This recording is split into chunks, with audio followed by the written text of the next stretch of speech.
expect na sabi ng amo ko, Lynn, nasaan ka na? Sabi ko, ma'am, naliligo po ako. Sabi niya, pupunta ka ba ng simbahan? Sabi ko, yes ma'am. Tapos sabi niya, okay. So after ko nag-shower, lumapit ako sa kanya at saka in-endorse ko yung kontrata ko. Kasi this coming November 26, matatapos po ako sa kanila ng isang kontrata, so bali 2 years. Tapos, sabi niya sa akin, Lynn, halika, kasi tapos na yung 2 taon mo, ibibigay ko na sa'yo yung pera. Nag-isip ako. Sabi ko, ma'am, bakit? Kasi siyempre matapos ka na. Tapos ako, nandun yun na yung binibigay niya sa akin, pinipirmahan. Tapos ito na yung advance ko. Kasi uuwi po ako sa Pilipinas ng 2 buwan. So next year na tayo magkakita. Kaya nagpapasalamat po ako kay Yahweh El Shaddai dahil ang lahat walang imposible. Isa dumating ako dito sa Hong Kong, talagang sobrang laking pagbabago sa buhay ko na nandito ako. Lahat ng problema dito ko pinagdadasal, dito ko ako nagluluhod, in-offer ko lahat kay Yahweh dahil ang lahat ay walang imposible. Gusto ko lang i-share sa inyo. Bago ako pumunta dito sa Hong Kong, pinagdasal ko na, Lord, sana malapit lang yung simbahan. Kasi grabe ang mga pinagdaanan mo sa pamilya ko, lalong-lalo na sa asawa ko kasi pugi. Pero hindi po ako nawala ng pag-asa. Hindi po ako nagsasawang nagdadasal na siya ay magbago. Kasi kung baga, napakabait niya, napaka-gentleman. Ano magawin niya? Malapit ang babae sa kanya. Sabi ko, Lord, alam mo ako, ever since, siya lang ang boyfriend ko. Buong buhay ko, nakaikot sa asawa ko at sa isang anak ko. Lord, pagod na ako sa kanya. Bahala ka na. Kaya thanks God, 4 na taon na, talagang straight siya sa amin. Kaya, always na sinasabi ng nag-share dito, sila Father, sa homily, lalo-lalo na si Brother. Yes, ano? Na sinasabi nila na palagi na yung mga asawa, ganun-ganun. Always ako nagpapasalamat. Sobrang galak na umaapaw sa puso ko na nagbago ang asawa ko. Amen. At saka, nagpapasalamat din ako kay Lord na yung mother ko na kasagsagan yun ng pandemic na kasi may sakit siya sa atay. Yun ang palagi kong pinagdarasal na, Lord, matapos ko itong 2 years ko, gusto ko pa makita si nanay ko. At gusto ko pa siya mabigyan ng kumbaga, suporta. Kasi yung nanay ko, kumbaga, nagtanda na ilan kami magkakapatid na puro na lang sa amin. Tapos kami nagsisikap din para sa pamilya namin. Nagustuhin ba namin na suportahan si nanay ko every month, hindi namin kaya.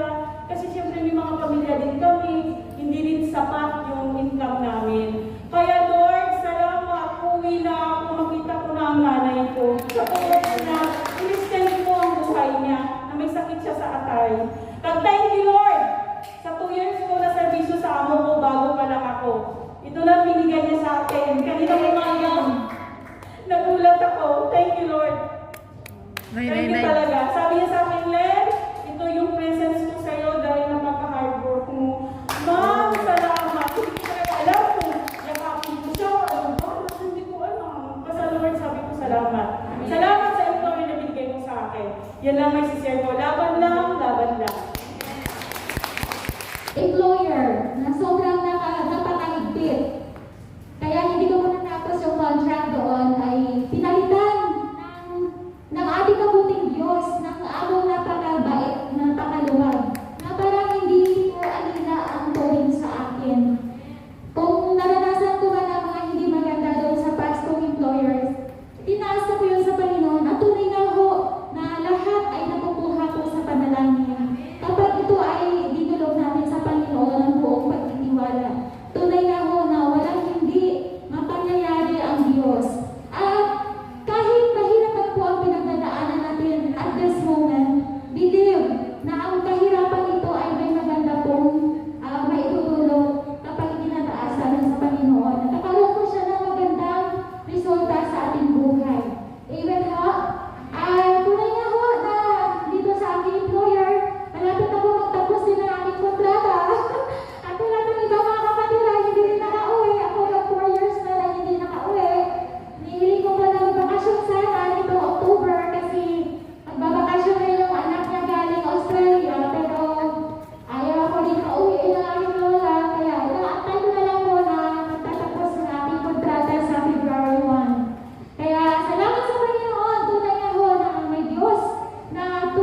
pinakabuti si El Shaddai sa lahat ng kanyang lingkod. Amen? Brother Pangki, sino po po? Tanong natin kay Brother JR kung sa Zoom meron. Amen. Sabihin po kung sino gusto pong mag-share, kayo welcome po. Ayan, sa mga nasa Zoom naka-open account po, maraming salamat sa inyo. Mukhang nakikita ko yung mga nakabukas na account, parang gusto mag-share. Nagtago lang po si Sister Annalyn, no? Ayan, no? Praise the Lord. Ayan, so far po, wala naman po sa mga kapatid ko. Ayan, praise the Lord. Dito po, tawagin mo natin si Sister Rose. Hindi natin ang ating Diyos sa buhay.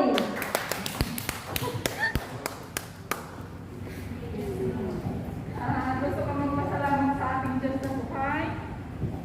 Karatapos ko ng kontrata kay Amo for 6 contract at saka nirenew ko nila ako. Nagpapasalamat po ako kay Lord dahil kahit na napakarami ng trabaho ko ay nakaya ko po lahat. Stay ng amo ko, 3 ang sasakyan, aking lahat, kumakain sila ng breakfast, lunch at saka dinner. Ngunit Lord, salamat sa kalakasan. Amen. Gusto ko di pa pagpasalamat sa Panginoon. Ang tungkol sa anak ko po, na every Sunday po, nagsiserve na rin po siya kay Lord sa pamamagitan ng pagsasayaw ko. Before ng Mass at saka after ng Mass, sa pagitan ng 2 Mass, sumasayaw po sila, nagpa-practice po siya at ako po ay tuwang-tuwa at nagpapasalamat sa ating Diyos na buhay na kahit na 13 years old pa lamang po siya ay marunong na po siyang mag-serve sa ating Panginoon. Salamat sa kay Lord at saka nagpaalam ko sa amo ko na gusto ko magbakasyon ng December. Sabi ni boss, hindi niya para ako mag-book ng ticket dahil po sa quarantine. Ngunit kagabi, sinabihan niya po ako na tingnan ko sa WhatsApp, doon na po ang itinerary ng ticket ko po. Thank you Lord! Wow, salamat sa ating Diyos sa buhay. Salamat sa kanya kapulitan. Amen. Praise the Lord. Napakabuti ng ating Diyos. Amen po. Susunod po, Amen. Sister Rosemary. Murinig ko natin ang ating Diyos sa buhay. Glory to God.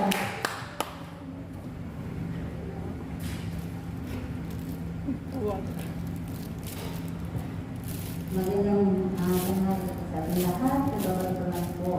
Salamat kay Lord. Sa araw nito, birthday ng bunso ko. Magpapasalamat ako kay Lord dahil sa patnubay at gabay nga sa bunso kong anak na nasa barko from Brazil to Malaysia. Then, for that, siya lahat ng malalaking halo nararanasan niya. Salamat kay Lord at siya ay palaging safe. Thank you. Amen.